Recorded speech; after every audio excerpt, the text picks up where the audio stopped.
Assalamualaikum warahmatullahi wabarakatuh.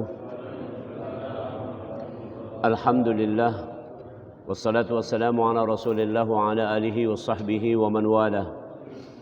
Asbahna ala fitratil Islam wa kalimatil ikhlas wa ala dini nabiyyina Muhammadin sallallahu alaihi wasallam wa ala millati abina Ibrahim hanifa wa ma kana minal musyrikin. فقال تعالى أعوذ بالله من الشيطان الرجيم وإذ ابتلى إبراهيم ربه بكلمات فأتمهن قال إني جاعلك للناس إماما قال ومن ذريته قال لا ينال عهد الظالمين. Ingatlah ketika Allah memberi ujian kepada Ibrahim dengan kalimat bahwasanya aku akan menjadikan kamu imam, pemimpin atas umat manusia. Maka Ibrahim berkata, ya Allah, jadikan juga anak keturunanku menjadi pemimpin. Maka Allah menjawab kemudian, iya, kecuali bagi keturunanmu yang zalim. Ada di Al-Baqarah.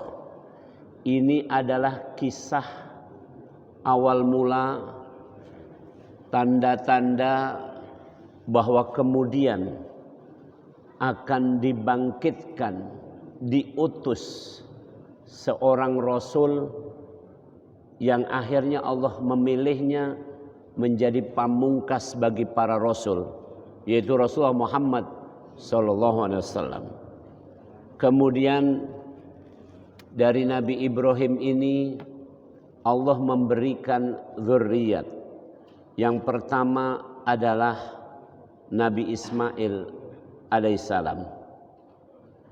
Kelak dari Nabi Ismail ini Allah memberikan karunia keturunan dari garis Adnan. Maka disebut sebagai Arab Adnaniyah. Dari keturunan Adnan yang paling unggul di antaranya adalah Kinanah. Kemudian dari Kinanah ke bawahnya lagi yang unggul lagi, ya, namanya Quraisy. Ya. Dari situ yang unggul lagi adalah Hashim. Dari Hashim yang unggul lagi adalah Abdul Muthalib. Dan kemudian kita tahu Abdul Muthalib punya putra namanya Abdullah, dan dari Abdullah lahirlah Rasulullah Muhammad sallallahu alaihi wasallam. Itu doa Nabi Ibrahim. Bahwasanya beliau berdoa, ya Allah, jadikan aku imam dan anak keturunanku. Maka Allah berkenan mengabulkan doa itu dengan catatan tidak termasuk dari antara hamba-hambamu yang zalim. Di antara keturunanmu yang zalim enggak masuk. Karena dari garis keturunan Adnan juga ada yang zalim. Contoh yang paling dekat dari katakanlah saudaranya Abdul Muthalib, ya, atau dari saudaranya Abdullah, ada rombongannya Abu Lahab, nggak masuk. Kemudian Allah berkenan memberikan kepada Nabi Ibrahim seorang putra lagi, namanya Nabi Ishak alaihissalam. Dari sana ada keturunannya namanya Yakub. Dari Yakub disebut juga adalah Israel. Maka keturunan Yakub disebut Bani Israel. Ada perbedaan mendasar dari dulu, dari awal itu ditegaskan. Wa idh qala Isa ibn Maryam ya bani Israel inni rasulullahi ilaikum. Dari awal Bani Israel itu adalah para nabi, ya, di kalangan para nabi yang diutus khusus untuk umat mereka, tidak untuk seluruh manusia. Salah satunya Nabi Isa yang paling belakangan menyatakan, wahai Bani Israel, aku adalah nabi yang diutus untuk kamu.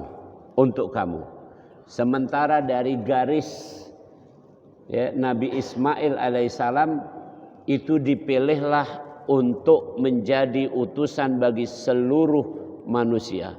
Salah satunya Rasulullah Muhammad SAW dinyatakan di Al-Quran, wa ma arsalnaka ila kafatan linnas, di surat Saba surat nomor 34. Bahkan Rasulullah melampaui batas kemanusiaan.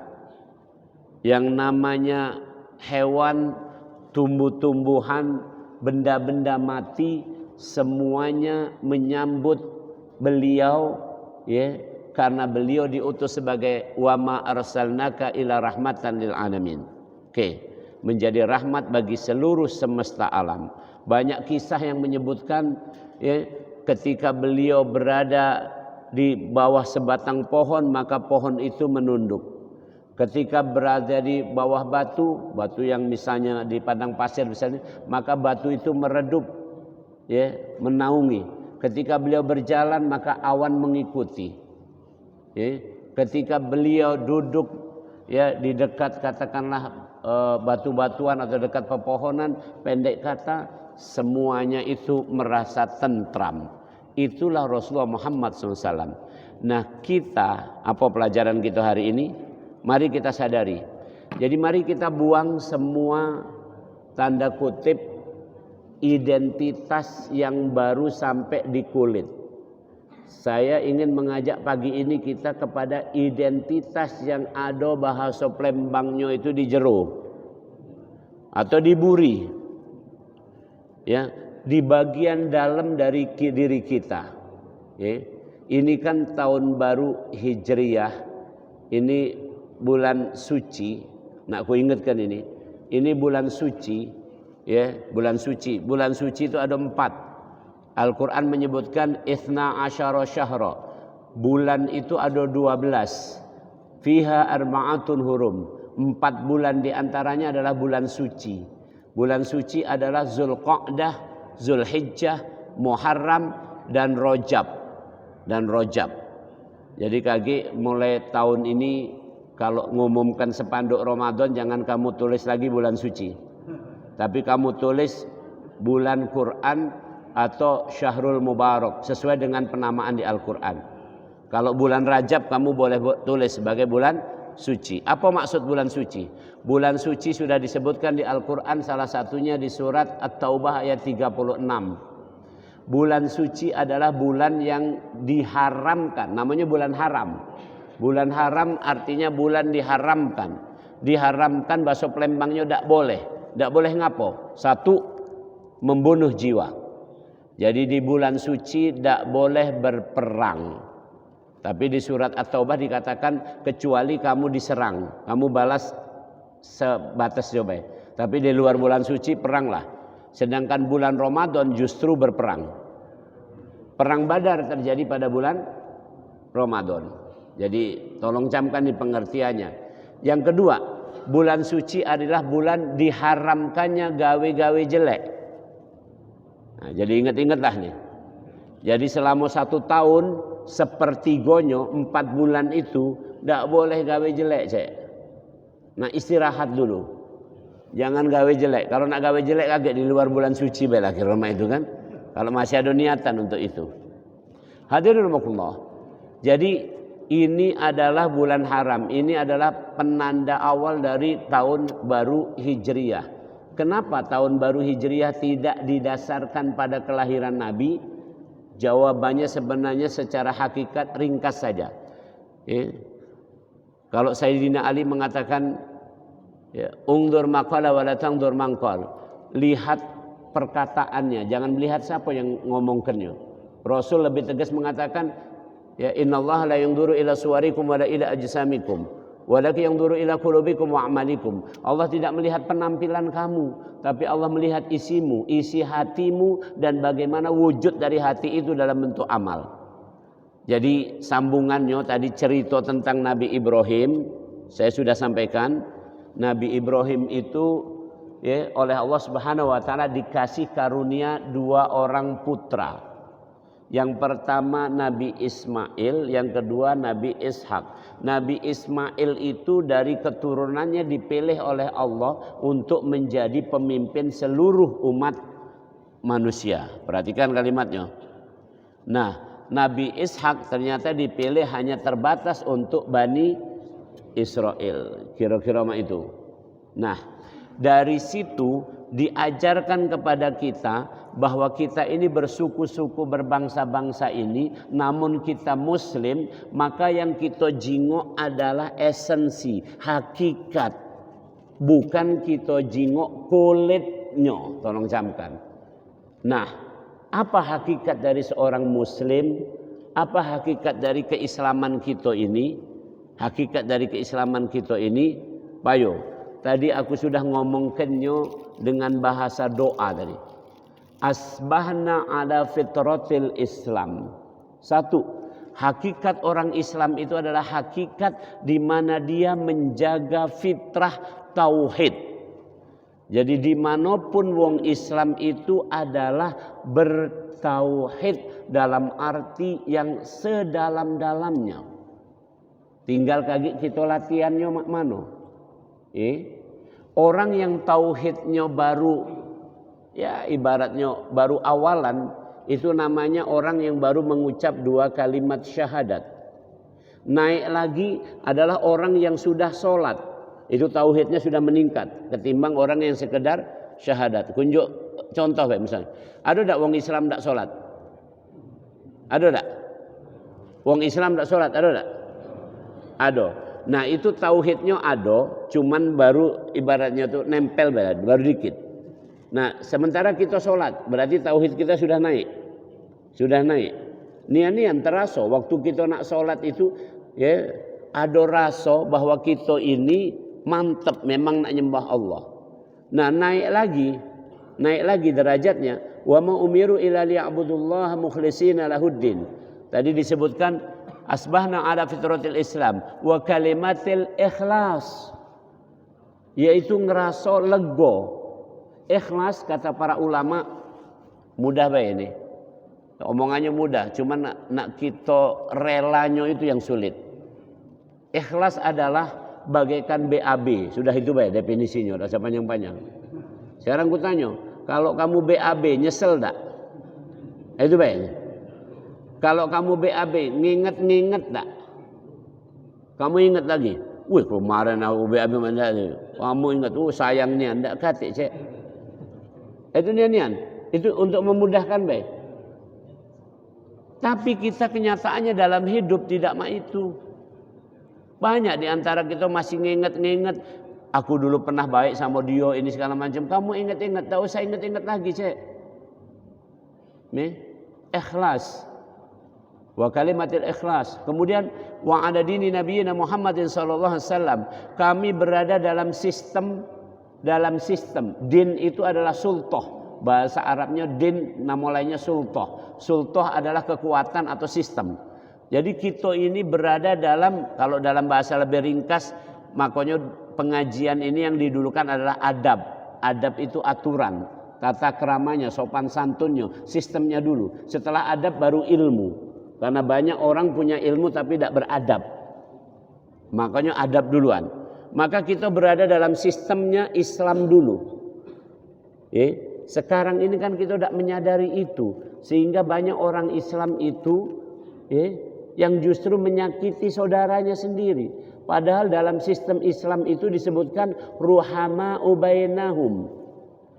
Di antara orang Islam ini saling menyayangi. Wala taj'al fi qulubina ghil, dak katik dengki. Ane deh. Wa yu'thiruna ala anfusihim walau kana bihim khassasah. Orang-orang Islam itu mengutamakan saudaranya, bukan niukkan saudaranya, kata-kata itu. Subhanallah. Itu sistem Islam. Subhanallah. Itu hakikatnya. Jadi kita sebagai orang Islam yang pertama bertauhid. Tauhid tadi kalau yang baru awal baru sekedar Islam. Naik lagi orang bertauhid mulai mantap ketika sudah mulai sholat. Mantap lagi ketika sudah terus berlatih untuk ikhlas. Mantap lagi bertauhid itu Ini sampai mendekati kedudukan Nabi Ibrahim. Mantap lagi ada digambarkan di Al-Qur'an, digambarkan di Al-Qur'an dengan kalimat la haula wala quwata illa billah. yaitu ketika orang yang bertauhid ini ya merasakan dak pacak ngapo-ngapo. Kan bahasa Plembangnya la haula wala quwata itu dak kuwawo. Coba kamu sadari, tadi kesini ini kamu kuwawo apa tidak? Kamu kalau masih ngomong kuwawo, kamu belum sampai level itu. Tapi kalau kamu ngomong tadi dak kuwawo ke sini, itu berarti sampai level itu. Tadi aku cuma duduk di mobil, tapi jalan dewek mobil itu. Kira-kira mah itulah, kira-kira mah itu. La haula wala quwata illa billah. Kan tadi keluar dari rumah mah itu doanya. Melangkah kaki kanan, metu dari pintu tadi. Bismillahi tawakkaltu 'ala Allah la haula wala quwata illa billah. Memang ucapan itu untuk diulang-ulang supaya sadar gitu. Masuk ke dalam pikiran, lama-lama masuk ke dalam hati, ke jero hati ini tadi, ya, sampailah menjadi ya konsep yang mendarah daging, ngalir ke seluruh tubuh. Ya Allah, tidak mungkin aku pacak melangkah ke Masjid Nur Huda ini kecuali engkau yang melangkahkannya. Dalam hadis dikatakan, ketika aku mencintainya, maka akulah yang menjadi kakinya untuk berjalan. Terasa tidak kira-kira tadi? Jadi jangan sembarangan nyepak. Ini. Ketika aku mencintainya, maka akulah yang dijadikan tangannya untuk memegang, menulis. Maka jangan sembarangan ngambil keputusan. Ini tanda tangan sembarangan. Taat. Minyak goreng 30.000. Aneh. Jangan sembarangan. Tangan ini harus tangan yang dibimbing oleh Allah. Subhanallah. Itu pada level tauhid yang sudah keberapa jadi? Keempat ya. Yang pertama tadi kan yang baru masuk Islam. Naik lagi yang sudah ngerasakan amal ibadah. Naik lagi yang ngerasakan keikhlasan. Pucuknya lagi yang ngerasakan bahwa tidak mungkin galau-galau ini wujud kecuali Allah. Coba kita renungkan. Bapak Ibu, dulu 50 tahun lalu, 60 tahun lalu, 70 tahun lalu yang hadir kan itu ini. Apa masih ada 10 tahun lalu? Tak kata ya sini. Coba bayangkan. 50-60 tahun yang lalu kita lahir dalam keadaan sudah bergelar atau belum? Bahkan belum bernamo, ada kan?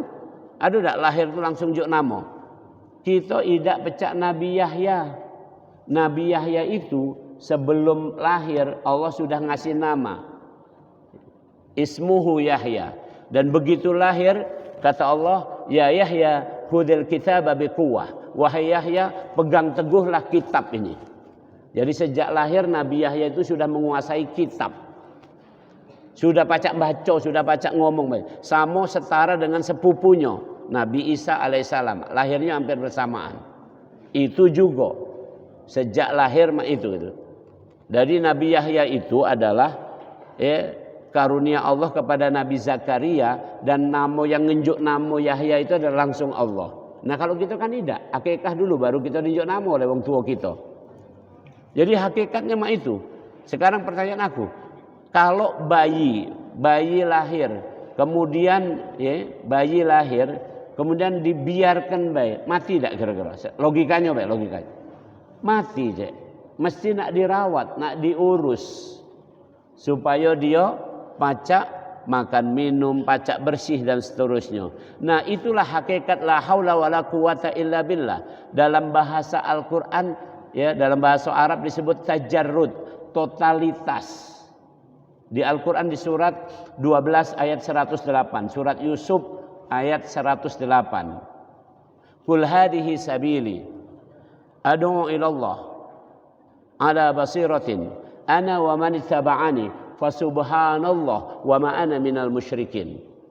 Maka maha suci Allah, aku tidak termasuk musyrik, aku bertauhid. Yang dimaksud fasubhanallah wa ma ana minal musyrikin tajarrud. Aku ingat bahwa dulu aku tidak kata apa-apanya, aku sekarang nempel harta, aku sekarang nempel gelar, aku sekarang nempel namo, aku sekarang nempel apapun dalam bentuk karunia Allah, itu adalah la haula wala quwata illa billah. Tapi itu baru level 4. Nah hari ini kita diskusikan ini, Level yang paling puncaknya yang ini.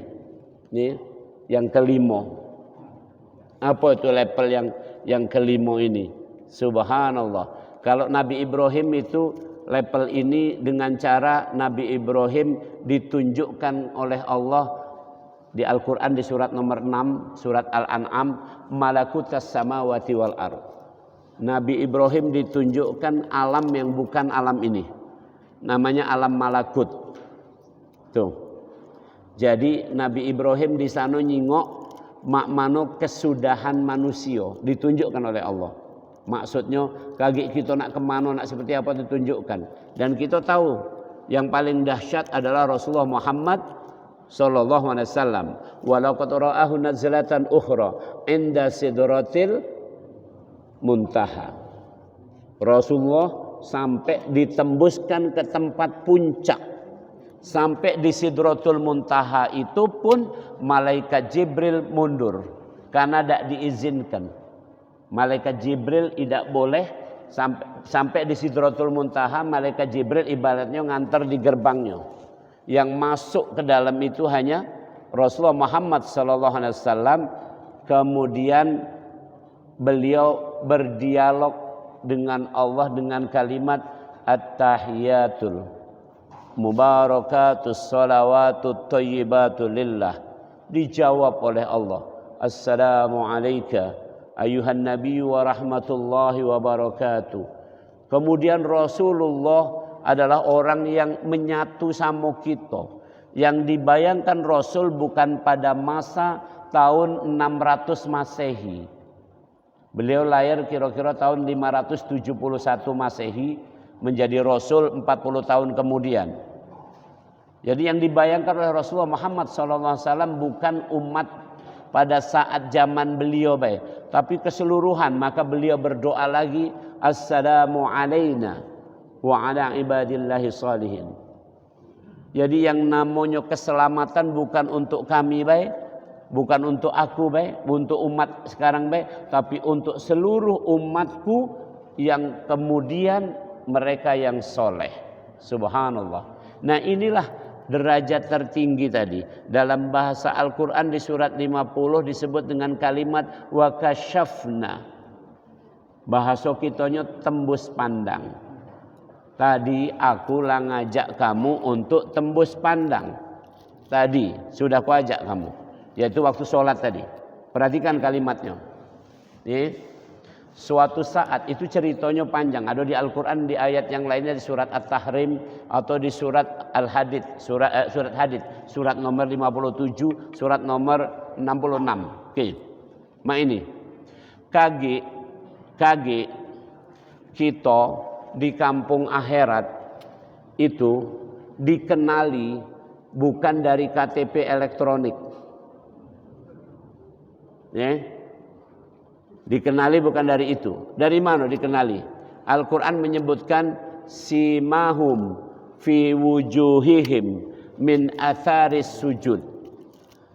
Mereka dikenali wajahnya dari bekas sujud. Kamu tidak usah khawatir.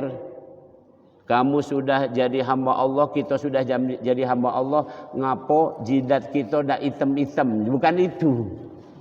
Yang disebut athari sujud, bekas sujud, bukan jidat hitam. Tolong camkan, bukan jidat hitam. Karena kan ada wong nyingok kan, ucapnya wong itu ada bekas sujud, ngapa aku tidak kasih? Nah, bukan itu saya. Athari sujud itu para ulama udah menyimpulkan sama simpulannya katik perdebatan adalah bekas wudu. Bekas wudu. Makanya kalau saya mengikuti apa yang disampaikan oleh para kiai, kalau wudu itu sama dengan apa juga yang dianjurkan Rasulullah Muhammad SAW. Kalau wudu itu di Al-Quran juga disebut famsahu biru'usikum, basuhlah kepalamu. Perhatikan, kepala bukan rambut. Ibu-ibu kalau wudu atau bapak-bapak, ada tak wong wudu mah ini banyu toeng ada tak nih? Karena itu cuman basahi rambut. Fikihnya 3 helai rambut basah boleh. Tapi asli hakikatnya famsahu biru'usikum, basuhlah kepalamu. Maka kalau aku wudhu, banyu, set, ini dipegang nih, set, balikkan ke sini, set, baru ke kuping. Kenapa?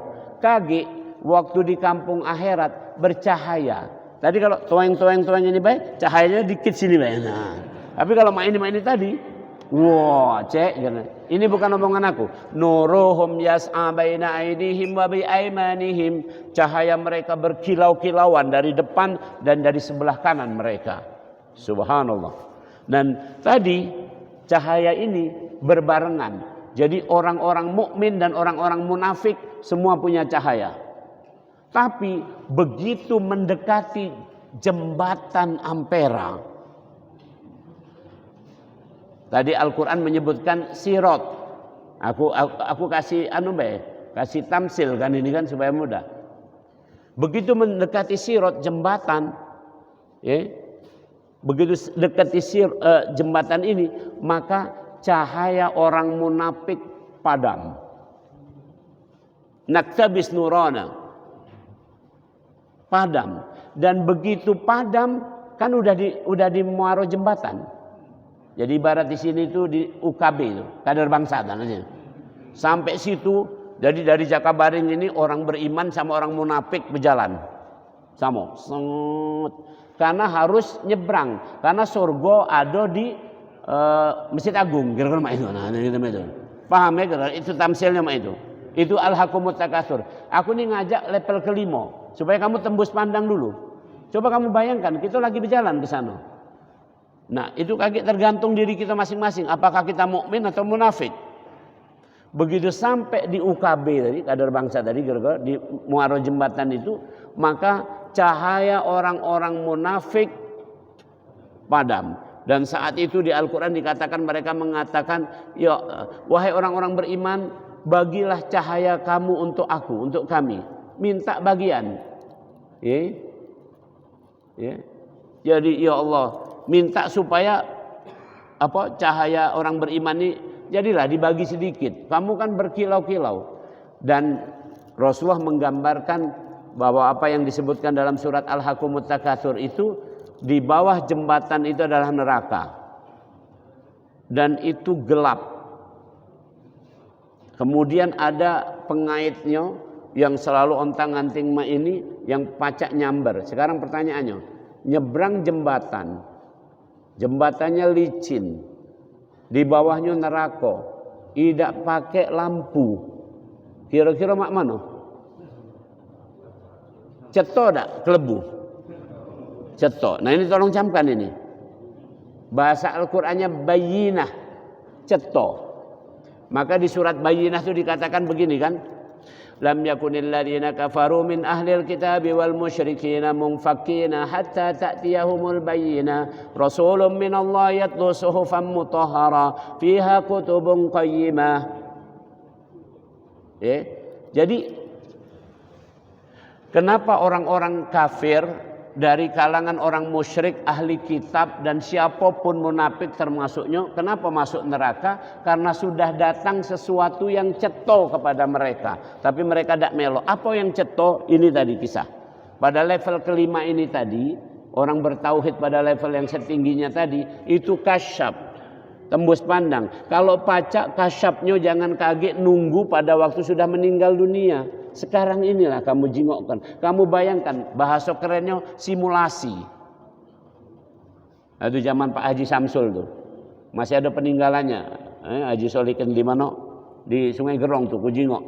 Ada Jamarat Ula, Wusto sama Aqobah di depan masjid Sungai Gerong. Ada kan yang untuk melempar jumroh itu kan?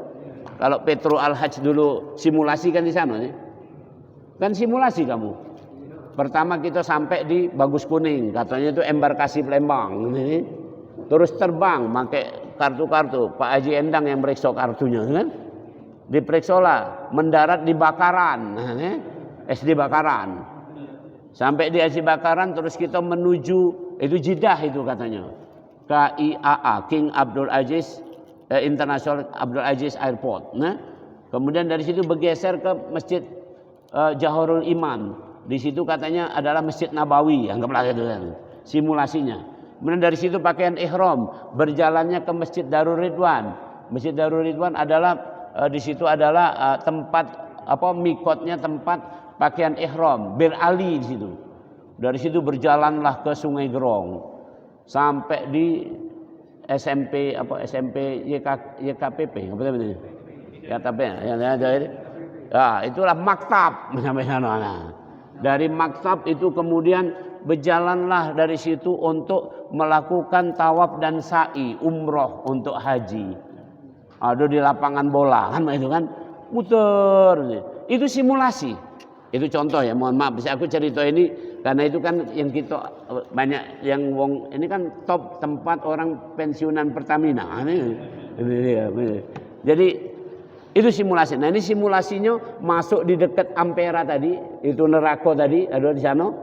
Itu nak lewat sana itu orang-orang munafik hilang cahayanya, tapi orang-orang mukmin cahayanya makin berkilau-kilau. Perhatikan kalimatnya. Rasul bercerita, orang-orang mukmin yang punya cahaya baik kesulitan lewat jembatan itu. Rasul mengatakan ada yang lewat jembatan itu bagaikan kilat. Jadi menjejak di pangkal jembatan, tahu-tahu set sudah sampai ujung, sampai Masjid Agung tadi. Ada yang ngebut, kejingoan tapi. Ada yang pecah berlari, ada yang pecah berjalan cepat, ada yang pecah berjalan santai. Nah, ada juga yang bahasa Palembang baik ini, ada yang ngedek-ngedek. Ada yang ngedek-ngedek, tahu kan? Ada yang merangkak. Bayangkan, perhatikan, ada yang merangkak. Ketika Abdurrahman bin Auf, ini Rasul ngajari hakikatnya. Abdurrahman bin Auf dikasih tahu Rasul, ya Abdurrahman, kamu tertinggal dari kawan-kawanmu. Nangis Abdurrahman. Wahai Abdurrahman, kamu tertinggal dari kawan-kawanmu. Rasul nyingok, kata Rasul cerita sama Abdurrahman, nak masuk surga itu Abdurrahman tertinggal dari kawan-kawannya. Kawannya lah duluan berjalan, dia masih di belakang. Nangis Abdurrahman. Kenapa? Sangkan mak itu ingat-ingat. Nah, maka setelah peristiwa itu Abdurrahman tahu, diajari Rasul tentang hakikat. Abdurrahman orang paling kaya. Maka harta itu adalah katakanlah pemberat hambatan pertama untuk cepat gancang masuk surga.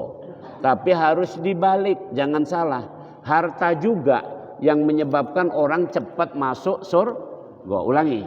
Tergantung kamu di mana. Maka Sayyidina Abu Bakar Siddiq radhiyallahu mengatakan, ya Allah, jadikan dunia di tanganku, bukan di hatiku. Jadi kalau kamu punya harta tapi ditaruh di tangan, gancang masuk surga. Tapi kalau ditaruh di sini, lamo nak masuk surga ini. Nah ini coba bacakan ini. Artinya apa ini? Orang yang pelit itu sudah pasti hartanya di hati. Tapi orang yang surah sudah pasti hartanya di tangan. Karena mohon maaf, kamu kalau gawak sesuatu pengen cepat ditaruh, apa kamu gawak terus? Pengen cepat ditaruh ini. Ini handphone beda, tidak mungkin kamu mak ini terus kemana-mana ini. Nah, nak cebok juga kamu bawain, tidak mungkin kan? Ya intinya kalau sesuatu di tangan pasti akan diletakkan. Tapi kalau sesuatu di hati, sedangkan hati itu punya palung. Palung itu lubuk bahasa kitanya. Punya palung lubuk yang paling dalam ada di daerah Laut Banda di Maluku. Di Laut Banda itu ada palung di dalam laut, dalamnya 11 kilo ke dalam sana. 11 kilometer. Ya, itu yang paling dalam. Laut yang paling dalam ada di sana. Sekarang pertanyaannya, hati kita sedalam apa? Pernah diukur? Ada kamu ngembek meteran yang beli di toko bangunan itu?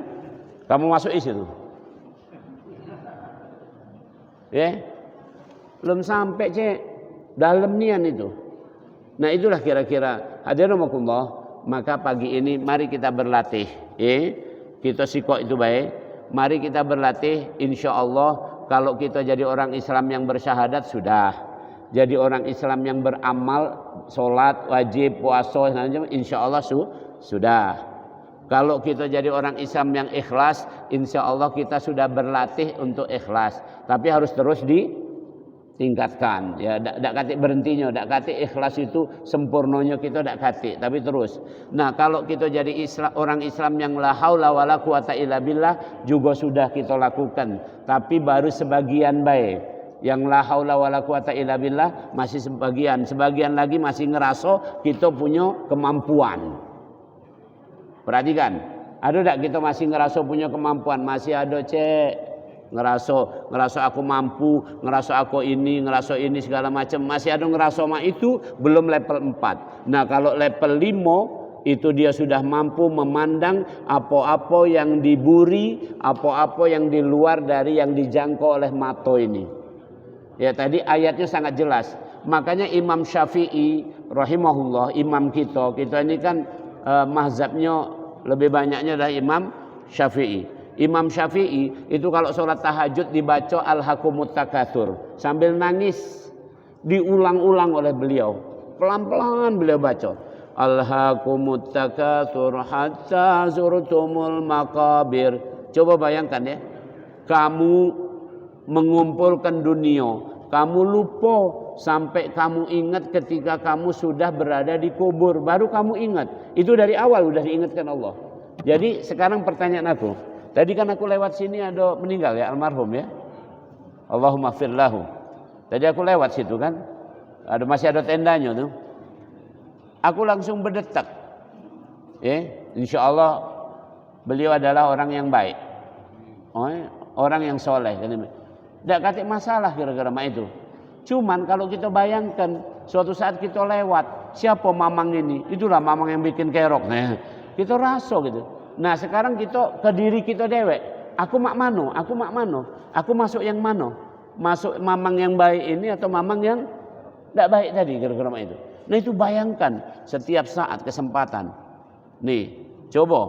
Nah, kamu lagi ada yang ngunyah-ngunyah. Kamu bayangkan, yang kamu kunyah itu apa? Makanan kan? Sekarang pertanyaannya, makanan itu kamu kunyah supaya ngapo? Mohon maaf, orang kalau ngunyah makanan, terus kenapa timbul di badan itu sereng itu? Aku terangkan, karena itu masuk gula. Gula itu akan ibarat lampu menghidupkan saklar. Saklar hidupnya fisik, ulangi, fisik ini, badan ini, saklarnya ada 2. Saklar fisik ini ada 2. 1 gula, 2 oksigen. Itu baik. Jadi kalau kita pacak bernapas lega itu, berarti sikok saklar sudah hidup. Pacak makan bukan godo-godo ini kuehnya ini. Makan kue ini, maka saklar kedua hidup, jereng. Nah, kalau sudah hidup jereng itu, maka kemudian akal baru mulai berpikir.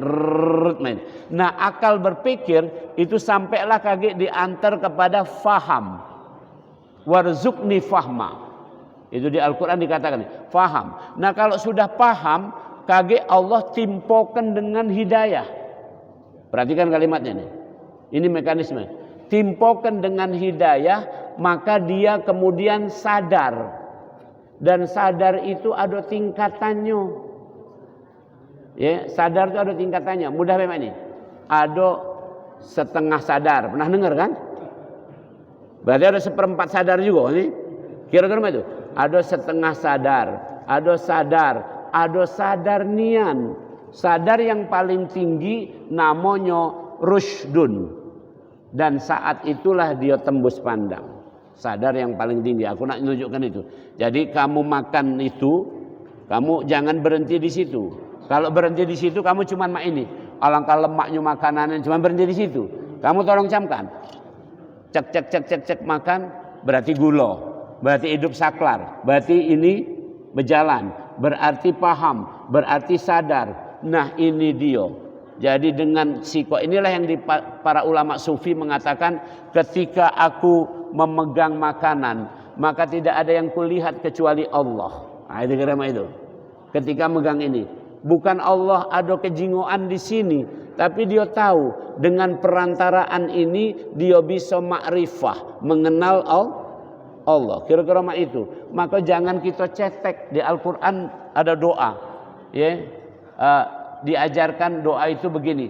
Wala mablaghu ilmina.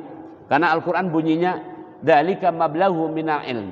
Kalau orang cuman berhenti di dunia ini, tidak tembus pandang, ilmunya cetek. Tapi ketika orang nyingok ini, nyingok tangan, nyingok apa ini tidak katik wujud kecuali Allah, maka seperti itu ilmunya dalam. Itulah namanya ma'rifah. Itulah yang terjadi pada Nabi Ibrahim tadi, yang terjadi pada Rasulullah Muhammad SAW, yang terjadi pada para aulia, wali-waliullah, dan terjadi pada orang-orang mukmin yang khusyuk. Demikian, mudah-mudahan bermanfaat. Masih ada kesempatan kita untuk bertanya jawab. Belum syuruk ini. Syuruk jam berapa? Jam 6 lewat ya, tidak salah. Silakan. Assalamualaikum warahmatullahi wabarakatuh. Insya Allah sebentar lagi kita akan sampai pada hari Asyura yang kalau tidak salah tanggal 10 Muharram. Pertanyaannya, apa artinya Asyura?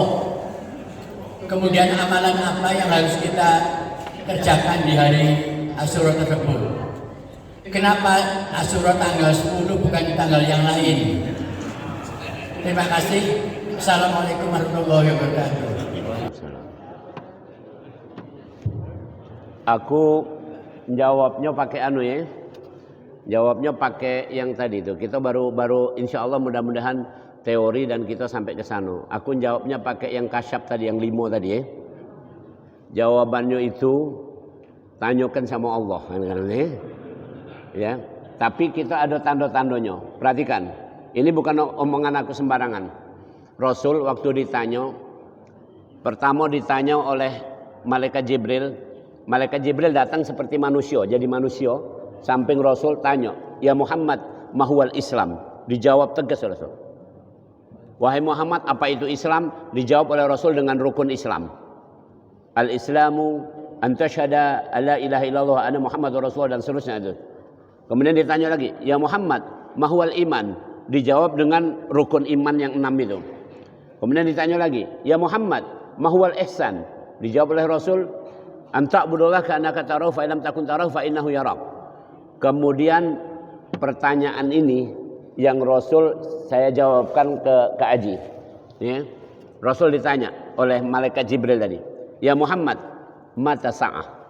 Wahai Muhammad, kapan kiamat? Ya. Maka kata Rasulullah, ya, yang ditanya kan Kak Haji nanya aku. Sekarang jawab nih. Yang ditanya tidak lebih tahu ketimbang yang nanya. Itu jawabannya ya. Nah, maka sekarang ini bisa pertanyaan ini bagus. Tinggal makmano kita ngikuti Rasul. Apa cara Rasul? Maka pertanyaannya diubah. Ya, tapi ini sekarang Kak Haji tidak usah ngubah pertanyaan, cuman aku tunjuk tahu baik. Apa pertanyaannya? Maka pertanyaannya adalah apa indikatornya? Apa ciri-cirinya? Jadi aku jawab itu. Asyura pada hakikatnya pengertiannya adalah hari di mana terjadi pembebasan.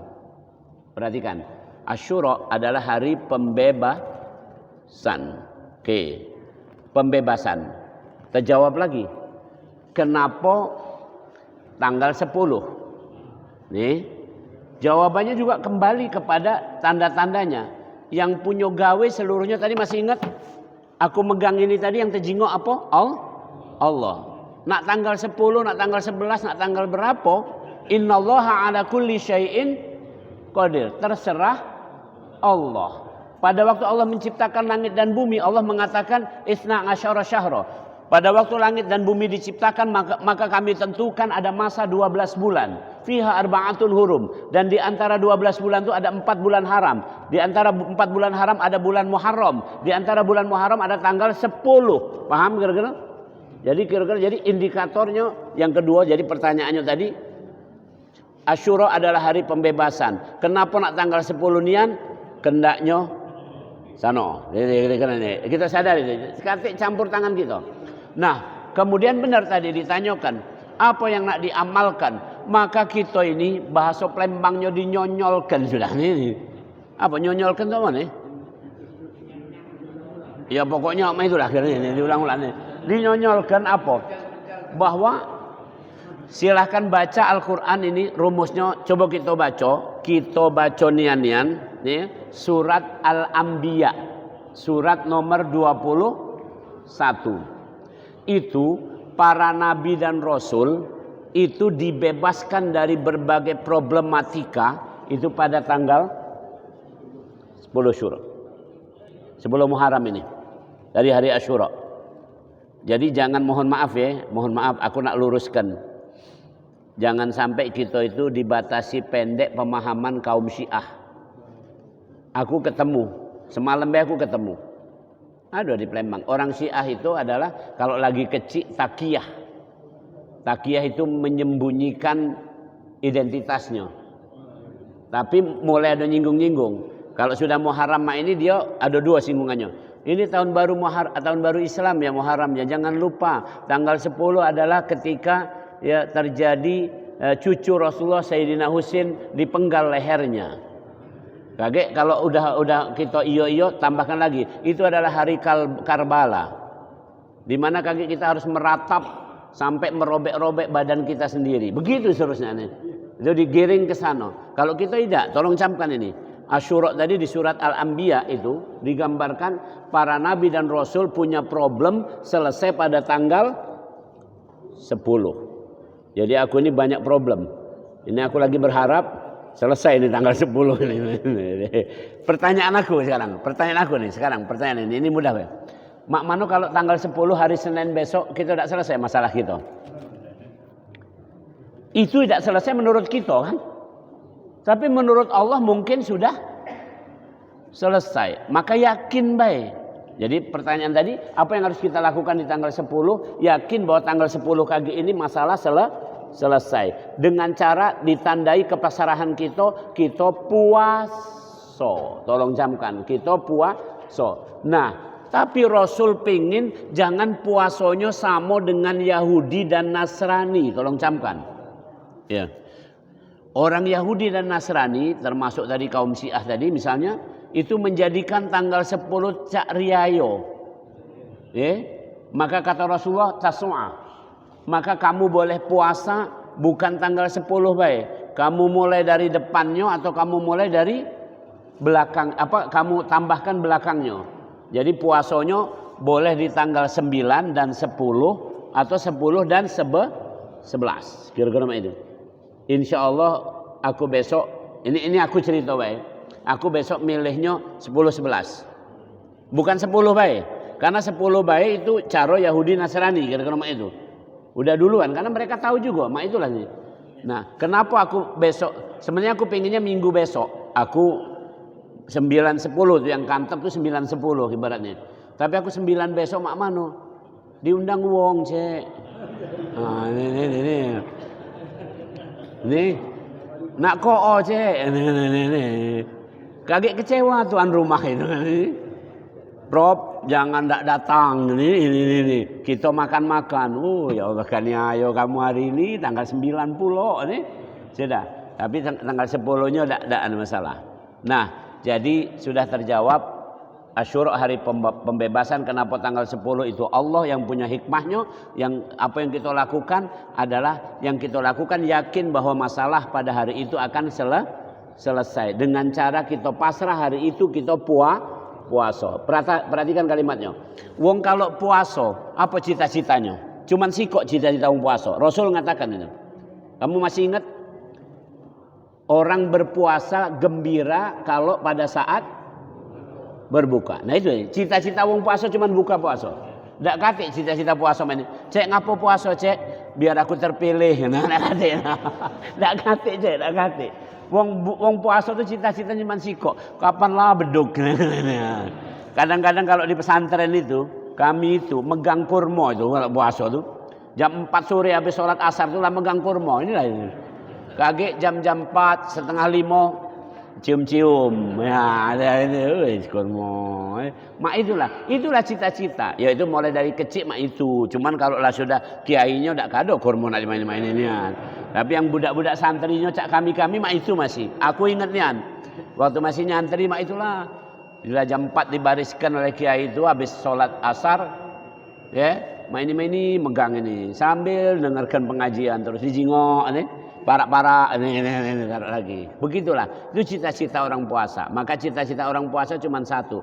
Ketika berpuasa di hari Asyura berarti kita cita-cita satu, bahwa Allah membebaskan kita dari segala problematika dan tidak akan bisa selesai kecuali di tangan Allah. Contoh, perhatikan kalimatnya, kisah Nabi Ibrahim. Ya, dikatakan juga pada tanggal itu, yaitu ketika Nabi Ibrahim dilempar ke dalam api, maka masalahnya kan menurut kita tidak akan selesai. Uang dilempar dalam api pasti mati. Ya, tapi atas izin Allah pada tanggal itu api menjadi seperti air. Ya nar kuni bardan wa salamun ala Ibrahim. Wahai api, dinginlah kamu, selamatkan Ibrahim. Maka Nabi Ibrahim metu dari tempat manggang itu kan, Raja Namrud terheran-heran. Nah, ngemamang itu masih sehat. Yaitu karena logika kamu adalah logika manusia, sementara logika ini logika Allah. Nabi Musa ketika dikejar oleh pasukan Fir'aun dan bala tentaranya, begitu sampai di depan laut, apa yang umatnya Nabi Musa ini? Nah, kata mereka, ya Musa, inna lamudrakun. Ini pakai bahasa Palembang ini. Bahasa Palembang nih. Abis gitu. Ini. Lamudrakun tuh abis nian. Jadi bukan hanya kalah kelelep tapi abis nian. Kenapa abis? Belakang Fir'aun sama pasukan dengan senjata lengkap yang yang meriam, yang apa katakanlah ini. Di depan laut. Kata Nabi Musa, kalla, tidak. Inna Rabbi sayahdin. Allah akan memberi jalan keluar. Kata umatnya, nak gilo. Jalan keluar kemana cek? Ke jero bumi. Berarti mati kan? Ke pojok. Siapa yang nak ngangkat? Karena depan laut, belakang musuh. Tapi atas izin Allah, tetap pukul belah. Paham kan ini? Itu 10 surah. Nabi Ayub sakit yang tidak pernah ada sebelumnya. Di kitab kedokteran dibuka dak katik nama penyakit Nabi Ayub. Ya, kamu tahu dak? Kan ada BPJS ya? BPJS itu ada namanya coding. Ku buka rahasianya. Ada coding. Coding itu kode.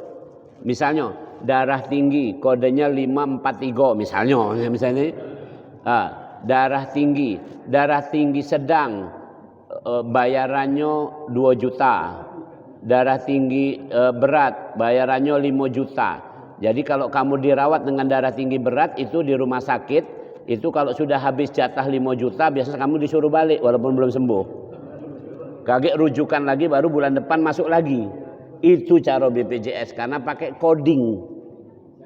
Ya, jantung ya berapa lah kira-kira mati itu coding. Nah, ini ya semuanya juga ada kodenya. Nabi Ayub sakit dak katik kodenya. Dijingok kode berapa dak katik.